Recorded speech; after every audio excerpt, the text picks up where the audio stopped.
ನಮಸ್ಕಾರ ಅಲ್ಮಾ ನ್ಯೂಸ್ಗೆ ಸ್ವಾಗತ. ನಾನು ಶಿಲ್ಪಾ ಹೊಸ್ಮನಿ. IPL ಅಂದರೆ ಎಲ್ರಿಗೂ ಗೊತ್ತು.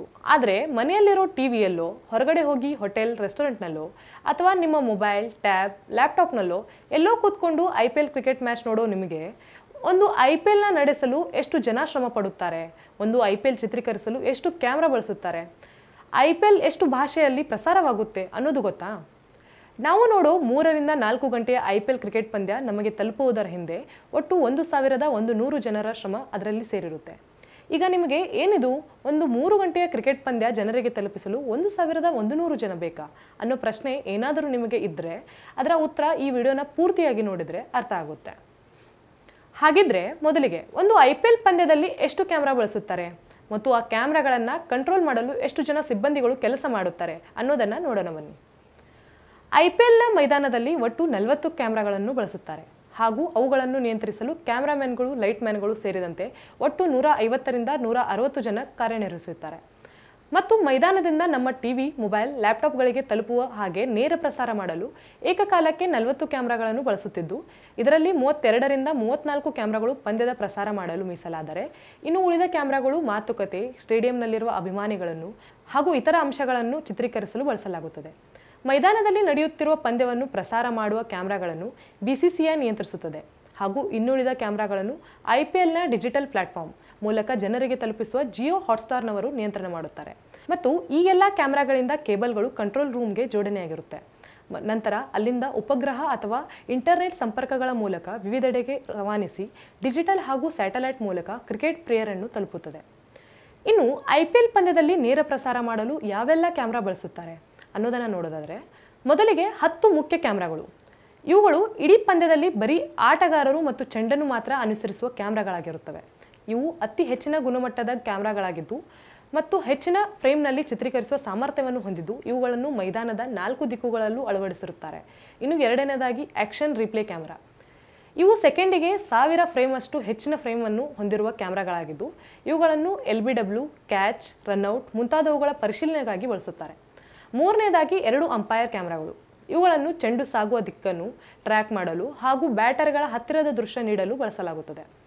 ನಾಲ್ಕನೆಯದಾಗಿ ಬಗ್ಗಿ ಕ್ಯಾಮ್ರಾ. ಇವುಗಳನ್ನು ಇಡೀ ಮೈದಾನದಲ್ಲಿ ಹಾಗೂ ಬೌಂಡರಿ ಗೆರೆಯ ಸುತ್ತ ಓಡಾಡುತ್ತಾ ಕ್ಯಾಮ್ರಾಮನ್ಗಳು ಶೂಟ್ ಮಾಡುತ್ತಾರೆ ಅಥವಾ ಇವುಗಳನ್ನು ನಿಯಂತ್ರಿಸುತ್ತಾರೆ. ಐದನೇದಾಗಿ 2 ಹಾಕ್ ಐ ಕ್ಯಾಮ್ರಾಗಳು. ಇವುಗಳನ್ನು LBW ಸಮಯದಲ್ಲಿ ಚೆಂಡನ್ನು ಟ್ರ್ಯಾಕ್ ಮಾಡಲು ಚೆಂಡು ತಿರುಗಿದ ದಿಕ್ಕನ್ನು ವಿವರಿಸಲು ಬಳಸುತ್ತಾರೆ. ಆರನೇದಾಗಿ ಒಂದು ಸ್ಪೈಡರ್ ಕ್ಯಾಮರಾ. ಮೈದಾನದ 360 ಡಿಗ್ರಿ ದೃಶ್ಯ ಹಾಗೂ ಪಕ್ಷಿ ನೋಟವನ್ನು ರೆಕಾರ್ಡ್ ಮಾಡಲು ಬಳಸುತ್ತಾರೆ. ಇದನ್ನು ಫ್ಲೈಟ್ ಕಂಬಕ್ಕೆ ಕೇಬಲ್ ಅಳವಡಿಸಿ ಇದನ್ನು ನಿಯಂತ್ರಿಸಲಾಗುತ್ತದೆ. ಇನ್ನು ಕೊನೆಯದಾಗಿ 10ಕ್ಕೂ ಹೆಚ್ಚು ಇತರೆ ಕ್ಯಾಮ್ರಾಗಳು.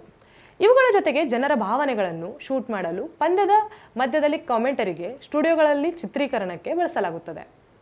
ಇನ್ನು ಕ್ಯಾಮ್ರಾ ಬಿಟ್ಟು ಮೈದಾನದ ಆಚೆ ಕಚೇರಿಯಲ್ಲಿ ಎಷ್ಟು ಜನ ಕೆಲಸ ಮಾಡುತ್ತಾರೆ ಅನ್ನೋದನ್ನು ನೋಡೋಣ ಬನ್ನಿ.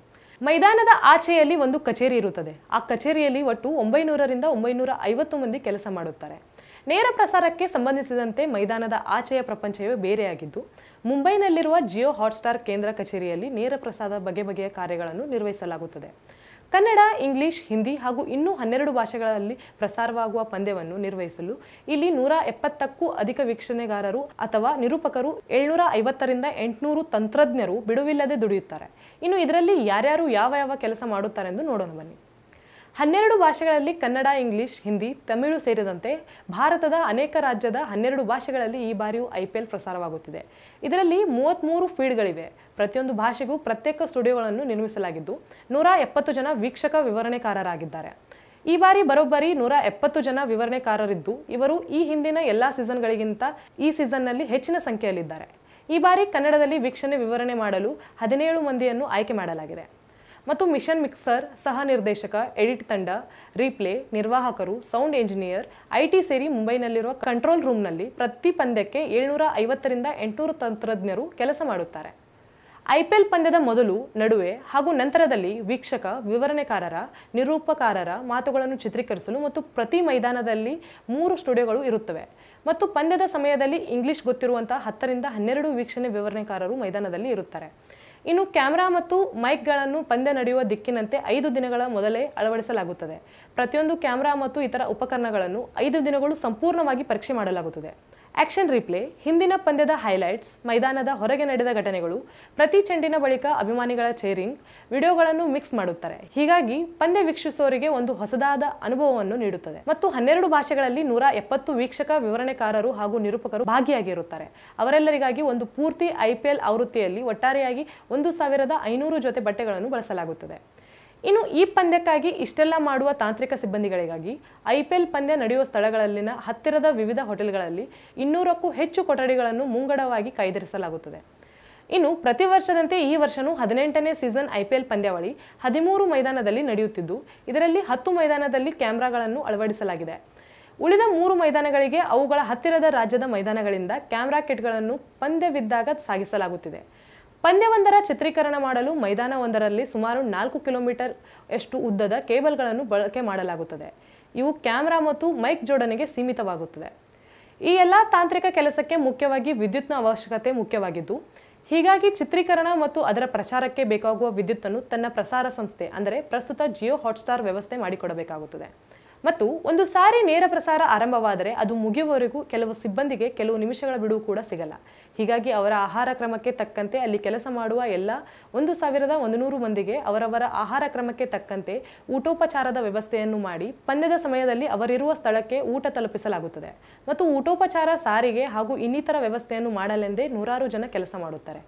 ಒಟ್ಟಾರೆಯಾಗಿ IPL ಕ್ರಿಕೆಟ್ ಪಂದ್ಯ T20 ಫಾರ್ಮ್ಯಾಟ್ನಲ್ಲಿ ಜನರಿಗೆ ನೋಡಲು ಚಿಕ್ಕದೆನಿಸಿದರೂ ಅದರ ಹಿಂದೆ ಸಿಬ್ಬಂದಿಗಳು ಪಡುವ ಕಷ್ಟ ಸಾಮಾನ್ಯವಲ್ಲ. ಇದಿಷ್ಟು ಈ ಹೊತ್ತಿನ ವಿಶೇಷ ಸುದ್ದಿಯಾಗಿತ್ತು.